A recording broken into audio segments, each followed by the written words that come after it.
Oui, en plus j'ai plein de choses à dire sur Vas-y, Lydia, donc lâche-toi. allons-y. Oui, on peut dire grosse levée quand même, donc plus de 100 millions de dollars et la valorisation plus d'1 milliard. C'est comme ça que ça a été communiqué. Mais ça Lydia devient est devenue banal. une licorne. Banal en France, pas tout à fait quand même. On en a combien en France quelques-unes. Tout de suite. On en a combien? je voudrais 22, pas me 23, tromper, je sais ouais, plus. Enfin, ouais. pas dans la fintech On commence à en nécessairement, avoir mais quelques-unes, c'est sûr. c'est un mais- troupeau, quoi. Ouais, c'est vrai. Mais c'est l'occasion aussi de s'arrêter sur la croissance de Lydia, ses chiffres, etc. Donc, il communique sur 5,5 millions d'utilisateurs. Et ce qui est intéressant, c'est de voir que c'est quand même à peu près 1 million de moins que ce qui avait été annoncé un an plus tôt. Donc, j'ai posé la question à Cyril Chiche, justement, en interview. Il me donnait plusieurs raisons à ça. Donc, il me parlait... D'abord, il m'a dit qu'ils ont fait un ménage dans les comptes. Ils ont fermé les fraudes, etc. Ils ont fermé les comptes britanniques avec le Brexit.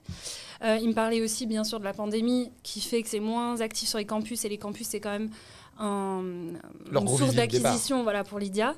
Et après, il y avait 2 points qui étaient assez intéressants. D'abord, il m'a parlé du nouveau positionnement de Lydia, qui essaye de se montrer non plus comme une application de paiement entre amis, mais une super app qui a aussi de l'épargne avec Cashbee, du crédit avec Floa, avec United, et puis récemment du trading avec Bitpanda.